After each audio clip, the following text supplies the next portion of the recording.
बिस्मिल्लाहिर्रहमानिर्रहीम। अस्सलाम वालेकुम व्यूवर्स, आज हम बात करेंगे इंडिया के बहुत ही मशहूर एक्टर आमिर खान के मुतालिक। और वो बता रहे हैं जी अपनी फैमिली के मुतालिक कि उनकी एक बीवी हिंदू है, एक मुस्लिम है, आधे बच्चे हिंदू हैं, आधे मुस्लिम हैं, चचेरे भाई बहन की शादी किससे हुई। तो उनकी जो फैमिली का मैटर है बहुत ही अजीबो गरीब है, आया कि वो मुसलमान हैं भी या नहीं। तो पहले उनकी वीडियो देखते हैं और बाद में सुनते हैं जी डॉक्टर जाकिर नाइक साहब का जवाब कि वो क्या कहते हैं उनके मुतालिक। तो चले आए वीडियो देखते हैं। मेरी पहली शादी हुई थी रीना जी के साथ, वो हिंदू हैं। हमारे बच्चे जो अभी 3 बच्चे हैं वो आधे हिंदू हैं आधे मुसलमान हैं।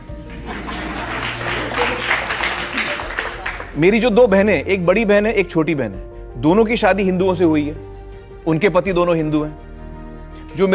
जो मेरे चचेरे भाई हैं मंसूर, उनकी शादी हुई है क्रिश्चियन के साथ। रखेंगे और गाड़ी का एक पहिया रखेंगे, साइकिल का एक पहिया रखेंगे, ट्रैक्टर का, तो गाड़ी चलेंगी क्या? नहीं चलेगी। या चारों साइकिल कर दो या चारों ट्रैक्टर कर दो। इसीलिए कुरान की आयत है सूरह बकरा की सूरा नंबर 2 आयत नंबर 221 में अल्लाह ताला फरमाते हैं कि आप मुशरिका से शादी नहीं कर सकते जब तक वो ईमान न लाए।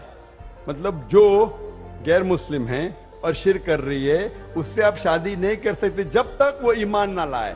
और एक ईमान लाने वाली औरत चाहे कितनी भी बदसूरत हो वो एक मुशरिका से बेहतर है। और आगे आयत कहती है कि लड़कियां मुशरिक लड़के से शादी नहीं कर सकती जब तक वो ईमान ना लाए।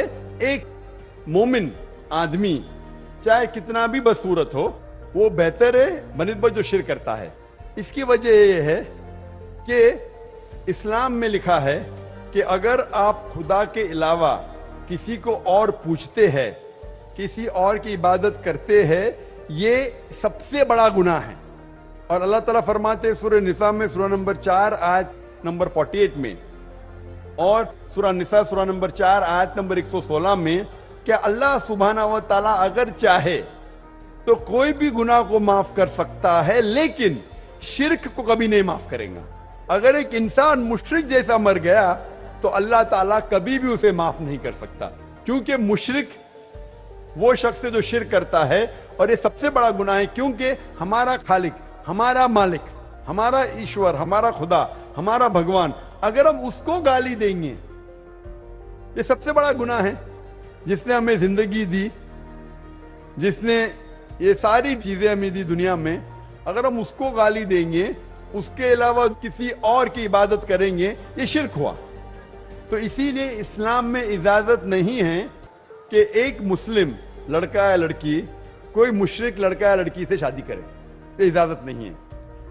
जहां तक के सवाल है क्या एक आम मुसलमान हिंदू घर में नमाज पढ़ सकता है? अगर उसके सामने कोई मूर्ति नहीं है तो नमाज कहां भी पढ़ सकता है अगर जगह साफ है।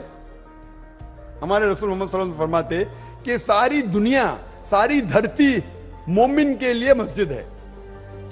यानी सारी दुनिया आप कहां भी नमाज पढ़ सकते, देखना चाहिए कि साफ है, आप नमाज पढ़ सकते।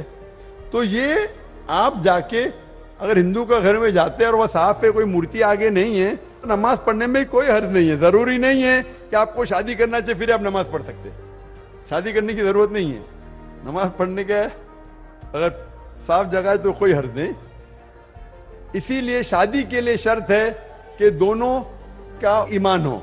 और अगर आप हिंदू मजहब पढ़ेंगे तो हिंदू मजहबी किताब में भी यही लिखा है जो मैंने पहले पेश किया, पहला जो सवाल था भाई साहब का, और मैंने कहा कि हिंदू मजहब में भी यही लिखा है, ना तस्य प्रतिमास्ति, उस ईश्वर, उस भगवान, उस खुदा का कोई अक्स नहीं, कोई मूर्ति नहीं, कोई फोटोग्राफ नहीं, कोई पेंटिंग नहीं, कोई पोर्ट्रेट नहीं, कोई आइडल नहीं, कोई स्टैच्यू नहीं। अगर ये मान ले कि कम से कम जो यकसा है हिंदू और इस्लाम के मजहबी किताब में, कम से कम उसके ऊपर अमल करे तो अक्सर हमारे मुश्किलात दूर हो जाएंगी। जो यकसा नहीं है उसको कल डिस्कस कर सकते हैं। और अगर आप तहकीक करते हिंदू मजहब की किताब पढ़ते और इस्लाम मजहब की किताब पढ़ते, दोनों में लिखा है खुदा एक है, दोनों में लिखा है खुदा का कोई अक्स नहीं है, दोनों में लिखा है कि खुदा का कोई बुत नहीं है, दोनों में लिखा है कि खुदा के अलावा किसी और की इबादत नहीं करना चाहिए, दोनों में लिखा है कि आखिरी पैगंबर मोहम्मद सल्लल्लाहु अलैहि वसल्लम में दोनों में लिखा है कि शराब नहीं पीना चाहिए। मैं हवाले दे सकता हूँ और मैं तकरीर एक दिया हूँ, similarities between Islam and Hinduism, इस्लाम और हिंदुइज्म में यकसानियत दोनों किताब में है। आप अगर पढ़ेंगे कुरान मजीद में सूरह माइदा सूरह 5 आयत नंबर 90 में लिखा है कि शराब पीना हराम है। अब Manusmriti chapter number 9 verse number 225 पढ़ेंगे, उसमें लिखा है शराब पीना हराम है। कुरान में लिखे सूरह माइदा सूरह नंबर 5 आयत नंबर 3, सूरह बकरा सूरह नंबर 2 आयत नंबर 173, सूरह अनाम सूरह नंबर 6 आयत नंबर 145 और सूरह नहल चैप्टर 16 वर्स 115 में हुर्रिमत अलैकुमुल मैततु वद्दमु वलाहुमुल खिंजीर वमा उहिल्ला लिगैरिल्लाह बिह। क्या आपके लिए हराम है मरा हुआ गोश्त, खून, सूअर का गोश्त और वो खाना जिसके ऊपर अल्लाह के अलावा किसी और का नाम लिया गया है। आप अगर हिंदू मजहबी किताब पढ़ेंगे उसमें भी लिखा है क्या सूअर का गोश्त खाना हराम है। अगर आप तहकीक करेंगे काफी यकसानियत है। इस्लाम मजहबी किताब में लिखा है कुरान में सूरह नूर में सूरह नंबर 24 आयत नंबर 30 और 31 के अंदर हिजाब के बारे में, औरत को अल्हम्दुलिल्लाह हिजाब में होना चाहिए, सर से ढका होना चाहिए उसका जिस्म, सिर्फ जो दिख सकता है वो चेहरा और हथेली तक के। आप अगर हिंदू मजहब किताब पढ़ेंगे ऋग्वेद बुक नंबर 8 में लिखा है और ऋग्वेद बुक नंबर 10 में भी लिखा हुआ है कि औरत को अपने सिर के पल्लों को डालना चाहिए चेहरे पे। ऋग्वेद में भी लिखा है कि जब मर्द को देखे तो नजर नीचे करना चाहिए। ये कुरान मजीद में लिखा है सूरह नूर सूरह नंबर 24 आयत नंबर 30 और 31 कि जब भी कोई खातून मर्द माशाल्लाह माशाल्लाह, हमारे मजहबी स्कॉलर डॉक्टर जाकिर नाइक ने इसका बहुत ही अच्छा जो है वो जवाब दिया और बड़ा तसल्ली बख्श था। तो व्यूअर्स, अगर आपको मेरी वीडियो अच्छी लगे तो वीडियो को लाइक कीजिएगा और चैनल को सब्सक्राइब कीजिएगा। और अगर आप इस मालूमात को आगे तक पहुंचाना चाहते हैं तो अपने फ्रेंड्स के साथ इस वीडियो को ज़रूर शेयर कीजिएगा, क्योंकि मालूमात वो है, इल्म वो है जो आप सीखें भी और दूसरों को सिखाएं भी। जज़ाकल्लाह, दुआ में याद रखिएगा। अल्लाह हाफिज़।